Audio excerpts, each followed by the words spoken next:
Congratulations for having a deep desire to learn 3 ways that fear is holding you back and how you can become more powerful, impactful, and successful. Now, if you're like me and most of the entrepreneurs that I work with, you have a huge drive to share your message, to have a big impact in the world. And you also may be suffering from what I call the ugly duckling syndrome. What that is that other people actually see you as this majestic being, beautifully and smoothly sailing through life.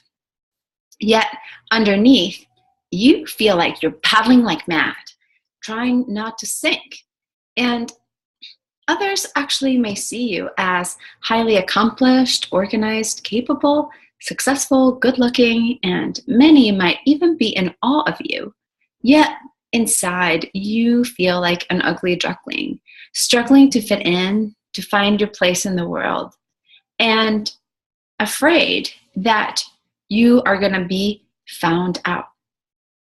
Your instinct is to always immediately notice what you have yet to accomplish rather than what you have already achieved. And in fact, you may completely disregard your accomplishments and your gifts altogether. You are perhaps critical of yourself and focusing on your mistakes and holding incredibly high standards for yourself to do better. And you secretly compare yourself to others that you perceive to be more successful than you think. They are so organized, motivated, courageous, action takers, whatever that might be. And perhaps even a common thought that runs through your mind is, if only I could, ... then I would. But in essence, you believe that you need to be different than who you really are in order to achieve success, the income, the impact that you desire. And I'm here to tell you that nothing could be further from the truth. In fact, there's no disputing it any longer. Our world is in the midst of a powerful energetic shift. And there is only one thing that is certain: that fear constricts and shrinks us down.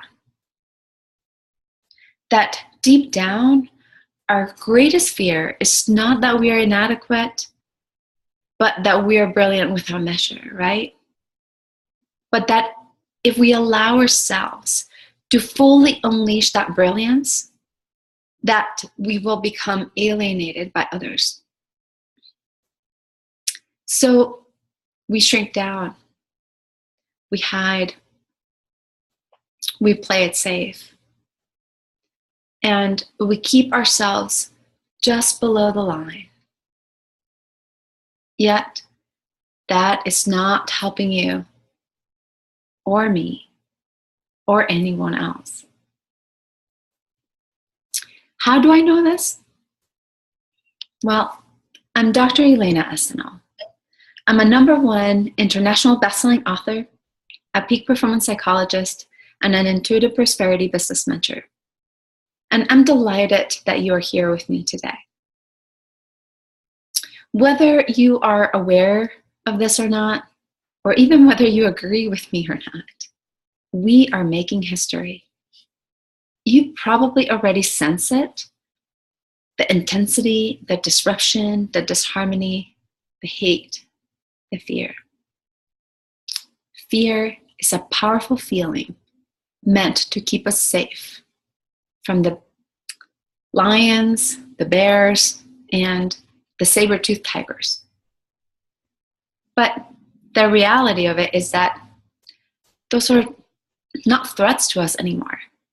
That is not what we're up against. Yet our brains are still wired to respond in the same way. And fear has a way to make us see danger where there is none.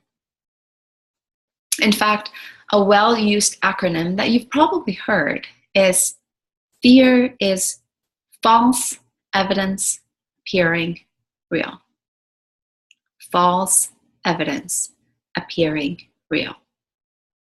And if we actually allow our fear, this false evidence, to be the basis of our decisions, then our decisions will always come from a very narrow mind. That is our ego. Fear will never allow your best self to fully show up and to realize everything that you are capable of being, of becoming, of achieving. And in fact, all of the problems, the anger, the hatred, the discrimination, the violence, where do they come from? Yeah, they come from fear. Because when we move and we act from a place of fear, it actually only serves to enhance and reinforce that fear. Fear continues to keep you feeling helpless and disempowered.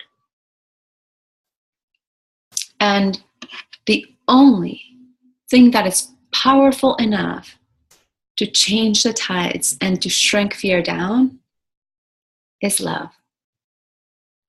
It's courage. It's showing up with heart, with vulnerability, and with authenticity. It is having the courage to speak your heart, to share your message, to show up in real and imperfect service of everyone else. To be able to show up more fully, more loving, and to actually focus on the world that we want to create, not the one that we want to avoid. To be able to take responsibility for the big or small sphere of influence that we have and to infuse it with love. To be able to connect to spirit, to intuition, to divine guidance. To be able to make the right decisions, to say the right things, and to take the right actions. And to actually focus on the things that we can do to contribute to creating the world that is kind, compassionate, loving. And strangely enough, it starts with you. Yeah, with you. Why do I say this? Because the reality is that the resentment, the anger, the envy, the judgment, the hatred, they all start from a place of judgment, criticism, and lack of acceptance within ourselves. It may be hard to believe, but the reality of it is that the only reason that we may ever want to alienate, to conquer, to dominate, or even to annihilate anyone is because we don't believe that we are good enough to share space with someone that we believe or perceive to be bigger, better, or more powerful than us. In fact, this notion of taking others down only happens when we believe that this is the only way that we could ever rise up. It in fact stems from a place of deep insecurity, of hatred, and a lack of regard for ourselves. That of course transfers to how we treat others. Because inevitably how we treat ourselves is how we project and treat others. Now, how do I know all this? Why should you listen to me or believe me? Let me tell you a story. When I was 12 years of age, my mother gave me the book Anne Frank's diary. You know, like most moms, she thought that it'd be good for me that I'd resonate with the writings of another 12-year-old, 13-year-old. And That was fine and good. But really what struck me was the scary and dire political climate in which she was living. I was appalled to learn that people could not only be segregating, but actively hunting and annihilating an entire race of people. My young brain just couldn't comprehend this cruelty. So I became obsessed. And for the next 2 decades, I read every Holocaust survivor book that I could get my hands on, just trying to understand people. Most importantly, I was trying to understand 2 things. One, how people could ever get to a place where they blindly followed a leader to purposely contribute to the annihilation of an entire group of people. And the answer to that was manipulation through fear. Number 2 was, how was it that people could be stripped away from all of their belongings, their family, be subjected to the most cruel and worst of human conditions, and still maintain the will to live and to even thrive in the worst of circumstances? And this piqued my interest more than anything. And it started a lifelong journey and obsession with trying to understand resilience, mental toughness, and peak performance. Being a dancer, I was interested in also understanding how to improve my performance, and so predictably, I chose to continue my study of people through psychology, peak performance, and wanted to know what makes people thrive, what makes people excel, and what provides them with that resilience to bounce back stronger than before.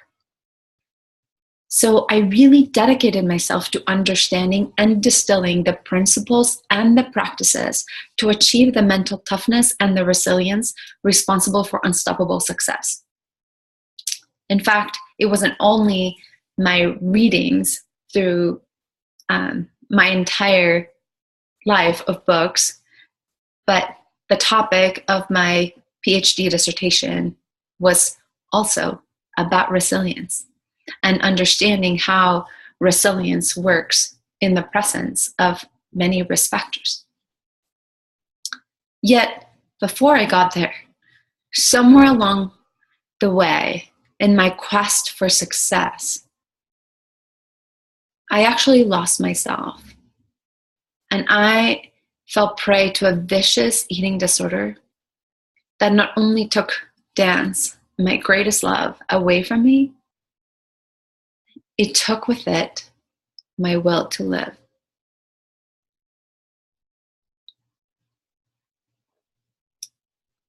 It was actually the survivors from the Holocaust stories that gave me the strength to keep going, that made me remember they had undergone the worst of human conditions and still wished to live. And at one point, I remember hearing, you either get busy dying or you get busy living. It is up to you. And without really knowing it in that moment, a powerful universal principle was revealed to me, which is that we have the power to choose the fate and the destination of our lives. That it is that will that powers our being to do what we do. And that is that will that contributes to us developing the confidence, the esteem, the motivation, and the perseverance to accomplish anything that we set our minds to do. And so I committed my life. I committed to give my life into improving the lives of as many people as I could. And the experience taught me a valuable lesson that many of us may not know, or perhaps we may be unwilling to acknowledge. And it was that when I felt unworthy, when I was stuck in feeling not good enough, I was not only critical of myself, I was vicious. I was unrelenting and hateful. And those same feelings that I felt towards myself were projected outwards towards others. I felt envious of women that I perceived to be thinner, prettier, or more successful. Yet, no matter what I did, I never felt good enough. And it was this never-ending cycle of destruction. Destruction beget more destruction, hate beget more hate, and fear begot more fear. And as I committed to my recovery, to practicing self-love, I became more confident, more compassionate, and, not surprisingly enough, more successful. And I realized that it wasn't being critical that helped. It was actually being loving and compassionate that did. Over the years, I have been guiding hundreds of individuals towards a path of self-love, self-empowerment, and self-confidence. And I have seen that as my clients become more confident and more empowered, they also become more conscious, more enlightened, and show up in more authentic ways. They rise up to become transformational leaders, to be the example for their families, their workplaces, and their loved ones. They rise up and they lift others on the way. They take feedback and ownership for their mistakes without any trouble. They have more loving and fulfilling relationships, and they succeed at pretty much anything that they set their minds to do. And not surprisingly, they make much, much more money. So I'd like for you to take a moment right now and consider, what are some risks, opportunities, or ideas that you would have pursued if only you had an unflinching belief in yourself, in your capacity to make anything happen? What may have been some opportunities that you perhaps have missed because you didn't believe you had what it took? How would your job, your income, or your career change if you felt fully, authentically confident, not just in your abilities, but in your capability to learn, to receive, and to act upon your intuition and your guidance? Because, well, let's face it, most of us receive intuitive prompts in one way or another. Yet, it is our fear that keeps us from taking the right action. It is our fear that sometimes blocks our ability to listen. And fear is what keeps us stuck, what keeps you choosing the familiar, what keeps us choosing leaders that promise us to keep safe. Yet, safety really only can exist when we all recognize that safety and peace are no longer in the hands of our political leaders. That really, truly, safety and peace begin within each and every one of us. When we learn how to honor, to appreciate, and value our gifts without the need to diminish, criticize, or judge others. That our true power comes from remembering that we are all brilliant, luminous, and perfect, that we all have these incredible gifts, abilities, and capabilities that are deeply needed in our world.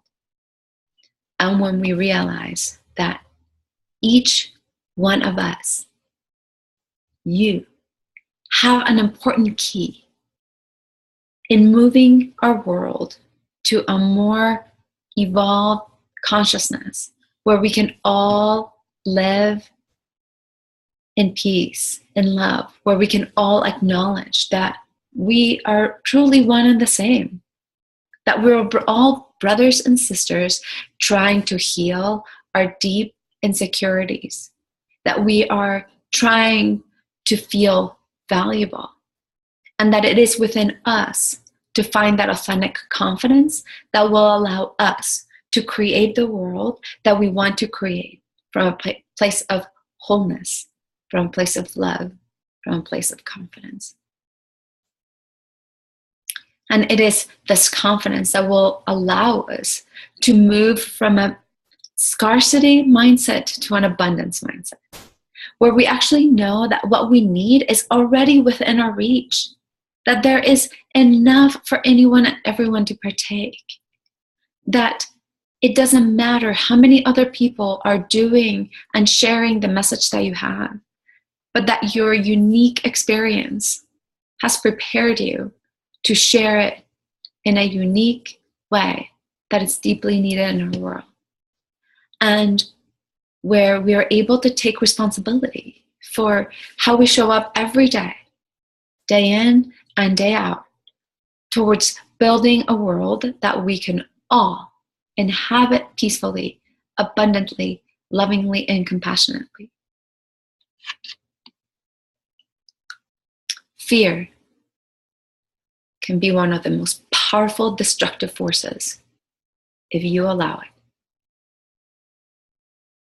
Fear causes us to make decisions from ego and not from spirit. Fear constricts all your healing, your loving, and your intuitive powers. And during a time when certainty and fear seem to rule our everyday, it's easy to be wrapped up in it. Yet it is actually during these times that we need to stand together, that we need to rise up, that we need to engage our potential for power, for love, that we need to engage and unleash our true, authentic confidence so that we can shift our world. We need to stand together and to use the power of our love to shift what is happening. And the reality of it is that it is only when you recognize that authentic power and authentic confidence starts with you, that the healing and transformation that we want to see in the world is a personal one, that it starts with each one of us.